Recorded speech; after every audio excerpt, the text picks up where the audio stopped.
Right, welcome back to the second instalment, following on from the last video I done. Okay, so we've done the introduction of the CBT. Next stage is talking about the equipment and clothing on the CBT, or what you should wear on a motorbike. Now the next stage is the humble motorcycle helmet. Okay, with the motorcycle helmet, it's the only legal requirement that you need to wear.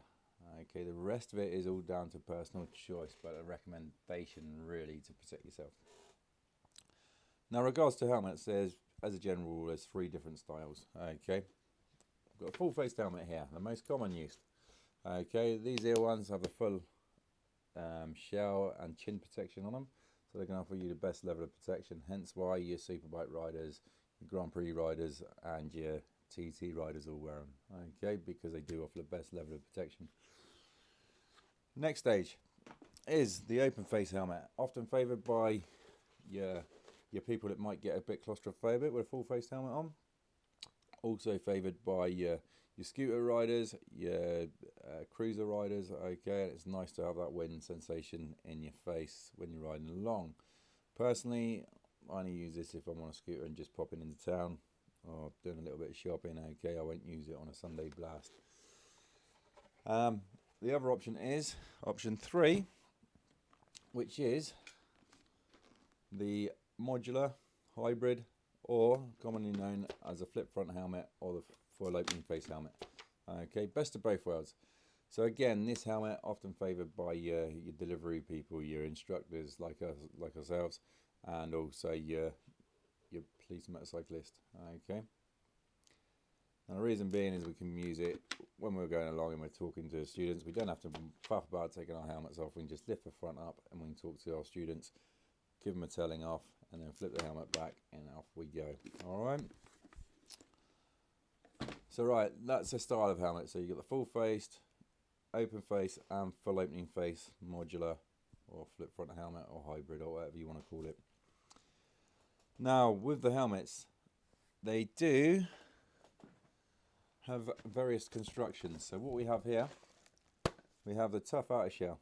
Okay, often carbon fibre, polycarbonates, resins, fiberglasses go into this outer shell. Okay, it's a recommendation not to paint them or stick stickers onto them. Okay, I'm not telling you not to, I'm just saying it's recommended not to stick stickers on them and paint them unless you get it done by a professional. Okay, underneath this hard exterior you've got the polystyrene layer. Okay, that polystyrene layer is there to absorb any impact. Okay, it's there that if you have a hit here, it kind of disperses the pressure around the helmet.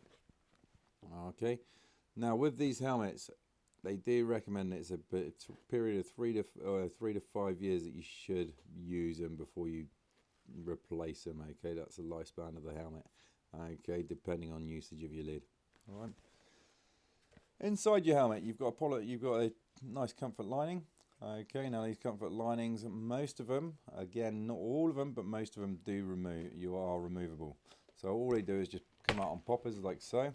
Okay, and you take that lining out, you can put it in the washing machine, just brings it back to life. Okay, you can also get various products to clean the helmet. Okay, only clean them with whatever the manufacturers recommend. Okay, that's outside and inside the helmet. Right, on to the visor.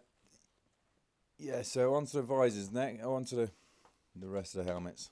Okay, so visors. Nice simple design. Just a nice clean visor there. Okay, they normally lock into place. Okay, they normally have the vents on the visors as well. So there's just got these little vents. To be honest, not just for this particular helmet, but the vents are not very good compared to lifting the visor up a little bit and just letting some air get in through there. But the vents are normally designed for faster speed stuff, so it gets air forced in through there, circulating around and keeps your visor clear. Okay.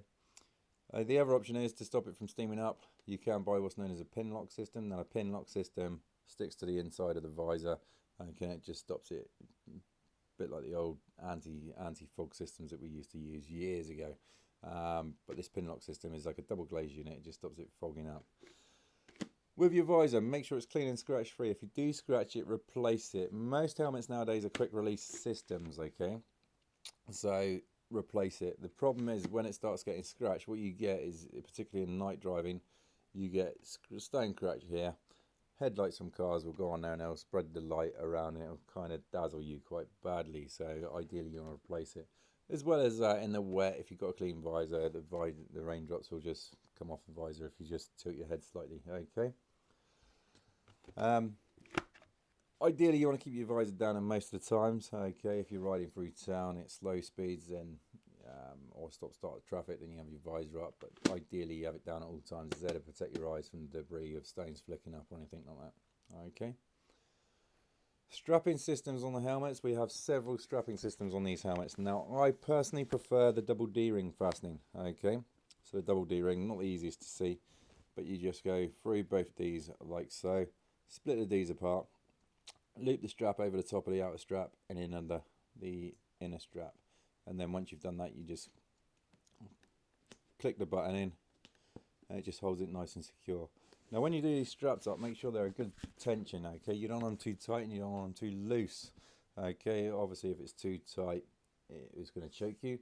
Too loose can potentially come off in an unscheduled dismount. Okay, the other strapping system you can get, nice simple ratchet system. So it just slips straight in like so, nice and simple. Okay, again, it's down to personal choice of what sort of style you want. All right.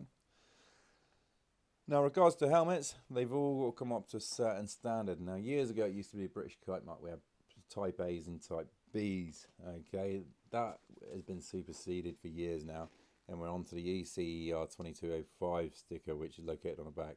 Do not get confused with this gold sticker. This gold sticker means you can use it on a track day, okay, or on a circuit. So don't get confused with the gold sticker and the ECER 2205 sticker, okay.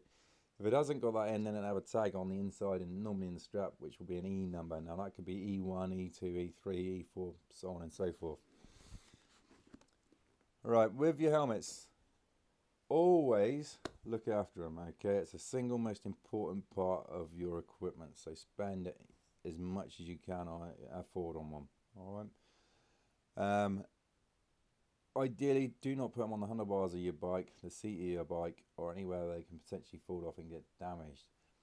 The rule is that if you do drop them, replace them. It's as simple as that, because you don't know what damage you might have caused just on that little drop. Okay, don't care if it's a foot off the floor, 2 foot off the floor, replace it. All right. So yeah, regards to helmets, when you try them on, so I've got 3 different models here. I've got an RI, I've got a HJC. Okay, when you try them on, so my RI, for instance, it's an extra small. I've got a little P head. I'm over 6 foot tall, but I've got a little P head, so it's an extra small. Come on to the HJC, different manufacturer, and this one I believe is just a small. Okay, and then we come on to the next one. What's this one? Oh, that's a small as well. Okay, but when you try them on, make sure they're a good snug fit. Okay, don't just go for one particular brand and size your head up, because they're all different sizes. So you might get an RI which is a small, which will fit you. A HJC small might not fit you. All right, so make sure you spend time trying them on. Ideally, don't buy second-hand helmets.